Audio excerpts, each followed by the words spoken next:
There, it is that time on Thursday. It's time for a Geek Speak, and today we are talking about conversion rate optimization and getting the most out of your website.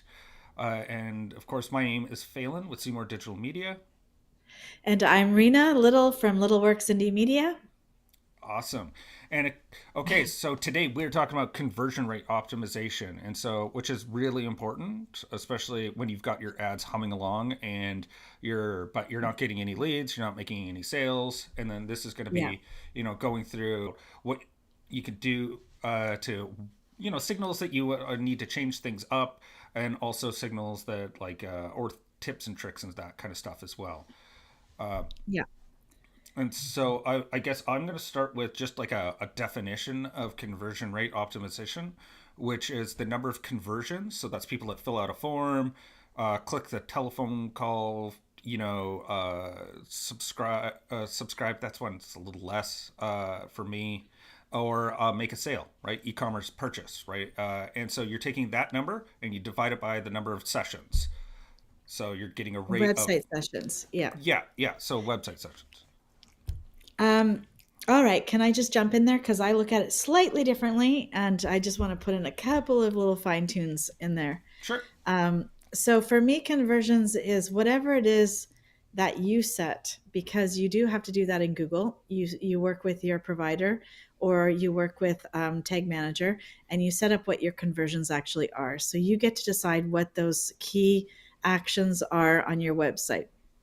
And as Phelan pointed out, there are a few to choose from. You might have some that are different, and that's totally fine. And then conversions also. So conversions are what happen on your website, and to me, those are the most important conversions. And I think Phelan, you'll agree with me on that. Yeah. And then there are these conversions. This conversion that Facebook ads and Google ads kind of organizes. So Google ads can actually track the conversions right on the website. Sometimes you can look at Facebook Insights or LinkedIn ad information, and it will tell you conversions from an ad perspective, which is slightly different. So if you set up your ad to be a traffic campaign, then it will organize conversions according to how many people actually went to your website, not the actions that they took on your website. So it's pretty important to look at those two things as sort of separate things but related, because you have two pieces to conversions in my mind. You've got what is the ad doing on your website or whatever. And for Phelan, because you're mostly working in Google ads, it's more closely related, like the Google ads and the conversion tracking is very closer related than those two pieces. But if you're looking at Facebook ads, those two things can be sort of looked at separately. But what you look at in your ads is going to be similar to see. So can I just continue on for a little bit and then you can jump in? Sure. With I just want to add one caveat. It's not just on the website as well. You can have actions or like the phone calls directly from the ad, so they never actually All touch your right. website. Yeah, So you can even do stuff that they can track stuff that's even before you get to your website, and they can also track the length of that call. So I have true. clients that it doesn't it has to be a 60-second length phone call in order for it to count, and so because that's really important because they get a lot of junk. So just Yeah. that little So stipulation. convert. Yeah, so you basically have to understand what your ads are doing and then what's happening on your website to really actually look at conversions in any kind of meaningful way.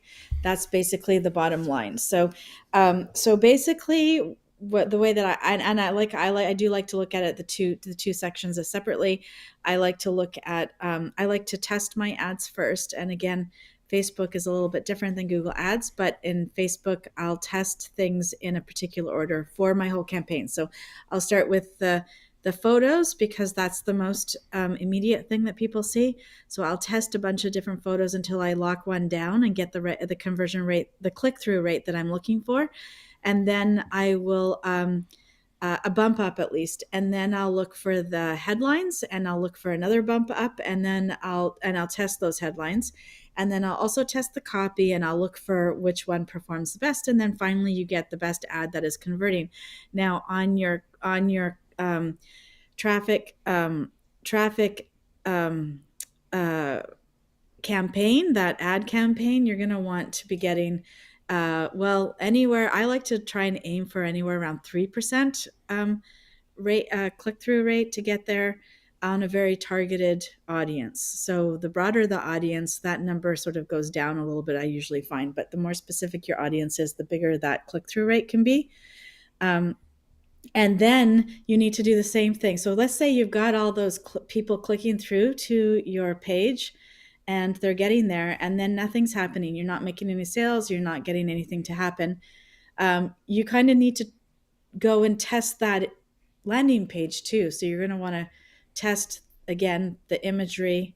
Usually my imagery on the ad and the landing page match at that point, but sometimes that's not going to work as well. So you test the imagery, you can test the headline, and you can test your body copy and make sure that you have lots of opportunities for that purchase or field button, whatever it is that you're trying to collect. And and then you want to look at what's happening on that page. And we use a lot of little techniques, don't we, Phelan, on how to figure out what's happening on that page. Yeah. So one of the big ones, a big tool that I'm a proponent of, is Microsoft Clarity. So it's cheaper than Hotjar. And now also they just came out 2 weeks ago with an integration with Google Ads. So they divide out Oh, your cool. campaigns with like sentiment Mhm. analysis. Right. So I haven't got enough data to really like be like, this is the best thing ever. But it makes sense to me that you would have like this analysis that's going through and being able to be like, hey, this campaign is actually doing really well. Here's Yeah. some recordings of people converting, and then that makes sense to me because Microsoft Clarity is can be a bit dry when you're trying to go through individuals. I mean, it's useful to look at because it does track things like rage clicks. Oh, Uh, I don't find it dry at all. I find it actually super interesting. Like this is one of my favorite new tools too. yeah, And so when you're testing your headline image and copy, sometimes without experience, you don't always know how you're doing with that. hmm, You might not get the number to move very high in any way, or it might just stay the same. But if you look at Microsoft Clarity and Hotjar, because let's just define that for a bit, those are software that you attach to your website, and it actually tracks the user interactions with your website. I also don't use Hotjar, but for different reasons. I believe, I mean, last time I looked, it was a plugin that you put onto your website, and it's heavy and sort of messes with the core vitals. mm, So I also like Microsoft Clarity a lot, and you can watch actual individual interactions, and it's super cool because you can watch their little cursor go down the page and where they're stopping, and you can even see where they're rage clicking. You can see where yeah, they think is a, and rage clicking is like where someone thinks there's a button and there is no button to click, so it gives you an opportunity to adjust that ad, or sorry, that element on your home page or landing page or wherever it is, so that it doesn't look like a button and they're not like getting stuck on yeah, there going, why can't I get what I want? And yeah. then you can see where they actually drop off. Did they read the whole thing? Do you have too much copy there before you have a buy button? Or, try less copy, all of those things. Is the copy um, clear? And are the benefits, organized there? But you can literally see where they drop off. And I think one of the most frustrating things, which I haven't figured out yet, is when they actually fill in the contact us form, and then for whatever reason they don't hit send. And I'm like, why would you take the time to fill in? And it's happened a few times on one of my landing pages of late. A few times where they fill in that contact us form and they do not hit click, they go away. So it's like, all right, so maybe a phone call happened or a colleague came in the office or something happened and they left suddenly. So do I need a form that collects the information, lets them come back and not have to fill the whole thing in again? That might be an option. So you get to really see how people interact with your content, and where you're losing them, because that can give you insight on what the issue is, rather than just throwing darts at the wall and hoping something is going to make it in the vicinity of your target. Yeah, no, I totally agree with you. No, I do like that. Sorry, I guess I should rephrase that. I don't. What I find dry is when you go through like 10 to 20 of them, and they're all kind of Yeah, for sure. samey, and it kind of gets repetitive, and you're just sort of like, okay, I'm hoping for some deeper insights here, other than the person kind of like waved around on the website and then left, and you're just like, well, Yeah. that doesn't really tell me as much as like because it doesn't have as much as like you said, like they click on something and it doesn't Yeah. do anything, and so then you're like, oh, I should add a thing Yeah. there. Like And that's so yeah, and so actually, one of the things about I wanted to sort of slip in there was that when you get quickbacks, this is also where it's good. So rage clicking is a really good one to know about, but quickbacks, which means somebody goes to the landing page and then they leave quite quickly, you can see mhm. at what point down the page they actually left, and then usually that's an indication that what you're saying on your ad isn't matching the information that's on the landing page. In my experience. And so we have to watch. And we've all done quickbacks because we've all fallen for clickbait on social media where we go click, oh, I want to know that salacious detail. And you Yeah, click over, and then that detail is actually not there. The promise of what you're supposed to be delivering is not fulfilled. And that's a quickback. So yeah. that can be super helpful in organizing your information. Yeah, exactly. And so I think that yeah, it's definitely one that one other way that I look at it when we're talking about like the click throughs and like matching everything is if Mhm. they're all of a sudden the click through rate doesn't match the rate of the conversion rate.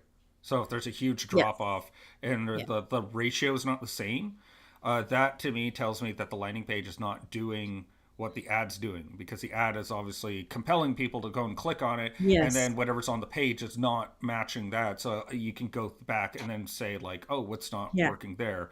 um, the other thing I like to do as well is you can also really filter down in Microsoft Clarity, so you can filter for only people that came from an ad, and then you can only see those types of people. You can also just Yeah. do the landing page itself, like only Yeah. show me a recording where they visited my landing page, and so you could see only that, and so you could really focus in. Yeah, and one of the other things that you can do is you can see if they're not making the purchase, but lots of people are spending time on that landing page, Yeah, and they leave the landing page. Where are they going after? Are they going to another page on your website? Are there too many links on your landing page? Is there a link that takes you off of the landing page? Do we want that?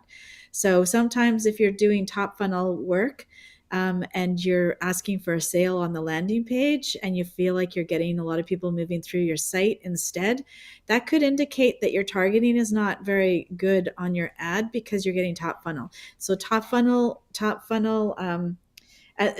sort of refers to people that might understand that they have a problem, but they're not aware of you and your solution yet. So they will sort of circle around and do a little bit of research on this topic, but they won't make a purchase. So if that's the case, then sometimes you just need to fix your targeting or your messaging on your ad to match us what somebody who already knows about you and is familiar, wants to make a sale. Sometimes you just need to match that messaging up with your targeting to get the right results. And Pip says hi. I love that we can see that now. How did yeah. that happen? uh, I That's clicked it onto the very good. broadcast. Oh, that's very good. I like that. Yeah. Yes, and hi, Pip. So one other report that goes off of what you just said that really helps with that I've seen before is if you go into Google Analytics and you have your say you've got your conversion all set up, what you can do is there's two different reports. There's pages and screens, and then top landing pages. Because what you can Yeah. do is you can get a report of maybe your top landing page is not the one that's converting. So they still get the conversion. It's associated with that page as the first entry point. But when you go to pages Yeah. and screens, it's actually a different page. So that's another way that you Ah, can yes, kind of, that's a good point. Very good point. yeah. Very So good. So you're capturing the sale or the conversion at a later spot on your website. So yeah. And so yeah, you that's very good. yeah, so you can use that as like I like to check that because there might be a differential between the two. And so Yes. if there is, then that should indicate then you could go into Microsoft Clarity and be like, hey, any person that landed on this page, show me their journey. And then that way you can kind of find out like, oh, so and there's also other metadata you can use with that as well. So location targeting, device targeting, maybe it's something on mobile it takes too long Yeah. to scroll. There's different ways to kind of Oh look yeah. at it. Yeah, so and that's a really important part is that if you've made your landing page all beautiful on your desktop while you're working on your desktop, make sure you're looking at it Yeah. on the mobile because especially with WordPress sites, if you're organizing on WordPress, and you might find that, and I found this the other day, so I was testing, created a new page, and then I looked at it on mobile, and because I had put like the text in a very beautiful spot next to a tall image over here, that meant that this space above the text was blank. So on the mobile version, it looked like the page was finished because Mm. there was too much space between scrolling. So just had Josh configure that for mobile better, style it for mobile better, so that that experience wasn't there. But lots of people don't think about checking their work on mobile, and I think more and more it's important, especially if you know that you have about half of your users on mobile, which again, Google Analytics will tell you that if you look. And even Microsoft Clarity, right? Because it Yeah, identifies the device, right. and Yeah, so that's right. they have like a metadata there, so you can see the recordings to see how other people are interacting, desktop versus mobile. And yeah, it's definitely super important to make sure your CSS styling is good for mobile, on mobile's own Mhm. sake. Uh, and so and so yeah, it's definitely one of the powerful tools. I would say is definitely the Microsoft Clarity. It's kind of been a bit of a Yeah, game changer of recent note for us, of just us being able, too. yeah, just because that's kind of the black boxy area that, and you're right, Hotjar. The difference. So one of the big differences between Hotjar and Microsoft Clarity is Hotjar also does like review gathering. So that's probably where it slows down your website, whereas Microsoft Yeah. just doesn't even bother with any of that stuff. Yeah, so you don't want anything to slow down your website because that will, be an impediment for your SEO and your user experience. Because what happens if your site is heavy, when somebody clicks a link to go to your site, it takes a little extra time to load, and you lose people in that load time, and then Google figures out that you're getting traffic to the site, and then you're losing them right away. So there's something wrong there, they'll identify that as a negative experience, and then they'll downgrade your organic SEO. So it's super important when you run ads. And this, I've seen this before, and you can tell me what you think, Phelan. But even though everyone says that ads does not affect your organic ranking or your organic traffic, whenever I start ads with a client, I noticed a really good uptick in organic reach for clients in addition to the ads. And I think that's because you're sending all that traffic there. If it's well targeted traffic, they stay and they enjoy the content, and then that sort of bumps you up. Have you noticed that when you start with new clients? I haven't really thought of it like that. Uh, I haven't really noticed it per se. I wouldn't be surprised if there's unintended coordination. I don't like, not in an explicit fashion. Of course, the dog's barking, No, definitely not explicit, but but I mean, I've even gotten up to 30% increase in organic on the months that I start ads. And huh? so, and I feel like it's pretty consistent too, the uptick. I've always checked for that because I found it really interesting at the beginning of my ads journey. Yeah.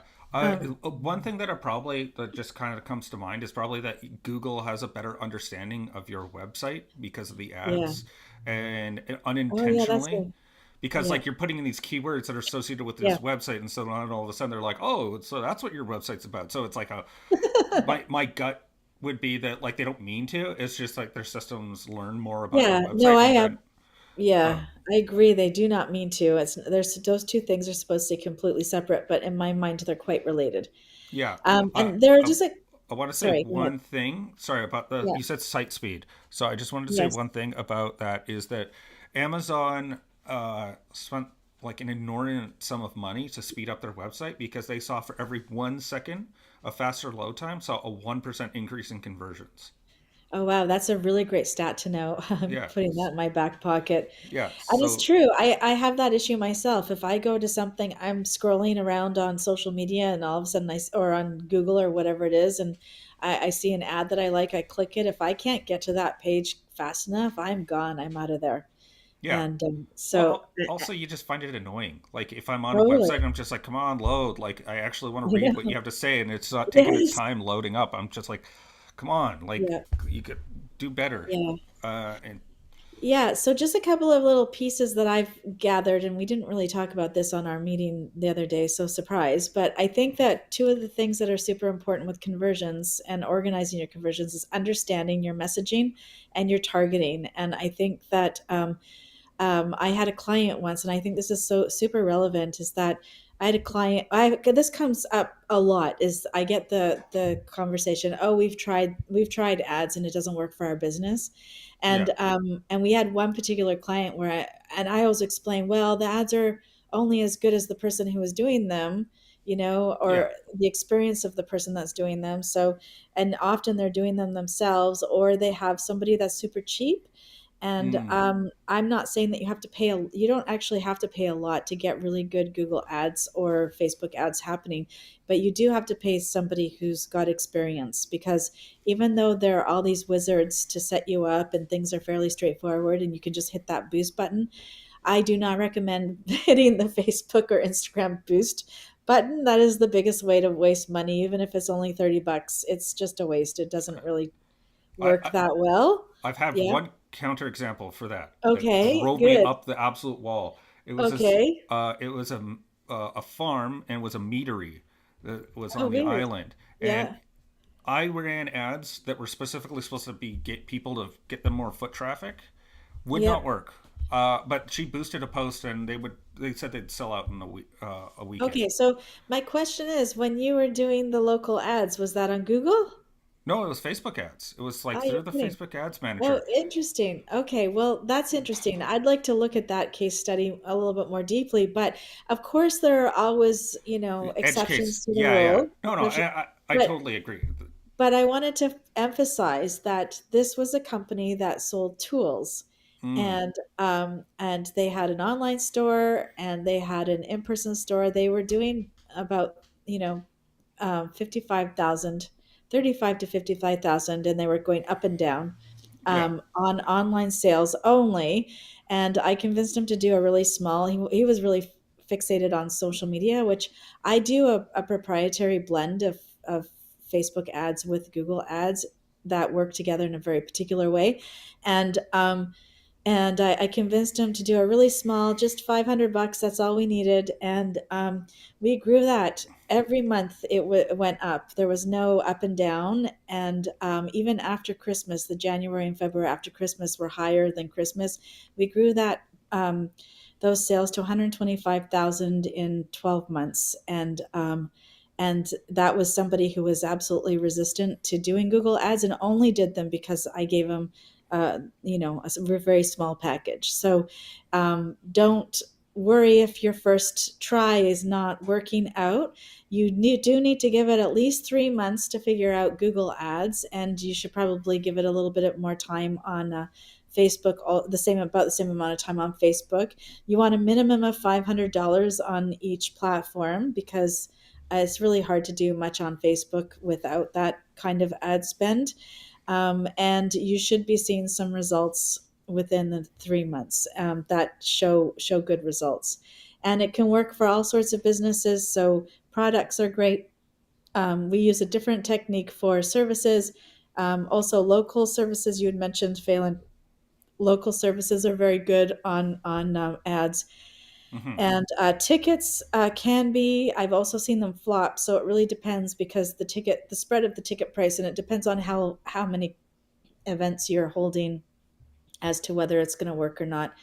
And and then the last part is when it comes to photos, don't be descriptive. Lots of people like to be illustrative on their photo selection, but things that convert better are photos. They're photos of, like, um, of the business, branded photos of people usually.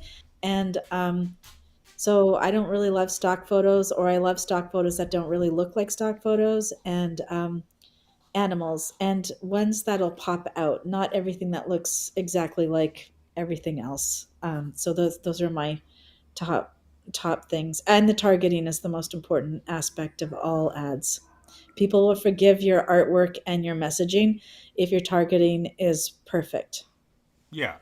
And yeah, I would definitely agree. Targeting is the most important. I would say also, as part of that is just understanding the business, like knowing the Yeah. business and then knowing how people are engaging with it. So like with keywords, because like we've had clients that are like have a lot of technical know-how about, and they would describe their business with using technical terms, Oh, when right. most people just would say like I don't know, Yeah. No like jargon. no, yeah, or yeah, no technical jargon. They would just describe it as like what the actual thing is. And so Yeah. you got to make sure that you have a blend of that, because I've definitely had clients that were really dead set on the keywords being these really technical ones when what was coming out in the search terms were not that. It was very much people just using very different words to describe their own business, and you kind of have to meet people Right. where they are, Yeah. because that's just the nature of, you're going to want to like be very exact in your language. And there's Yeah. cases where you want to do that, but there's other times where it's just they use a really basic term for it, and that actually is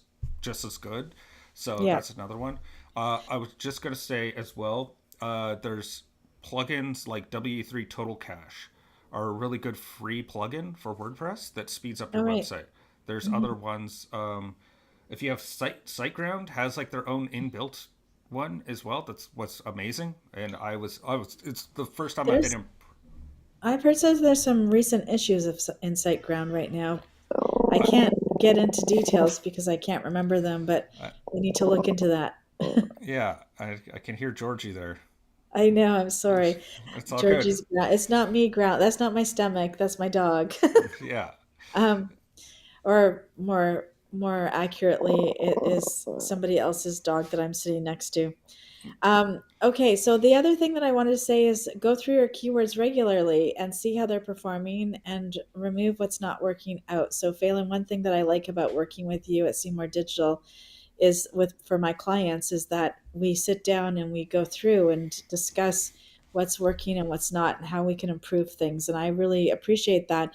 I don't like suppliers that I never hear from, and I don't yeah, like suppliers that report on the number of clicks they got on an ad. That's so meaningless. That if yeah. you're only getting that information, they haven't set up the goals on Google Analytics. They're only reporting from the ad account itself, and it's not helpful. Yeah, because one other one that goes with, until you set up conversions, you don't get all these other really cool aspects like acquisition journey, where you can see all Yeah. the steps that people take. Like for an example, I worked with a private school in the East Coast, United States, Yeah.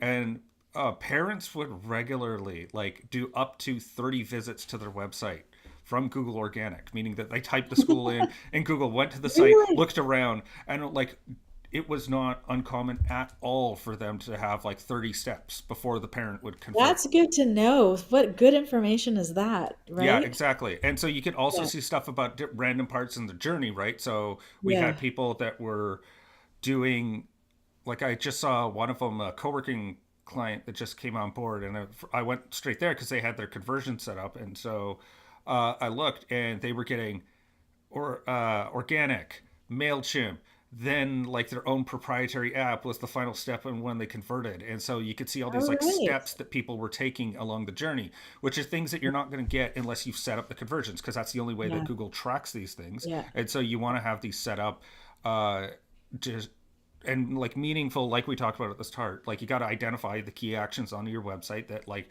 this is a thing. Like for example, that Yeah. co-working space, you can download their app, or you could fill out a form. What they really cared about is when you started paying them.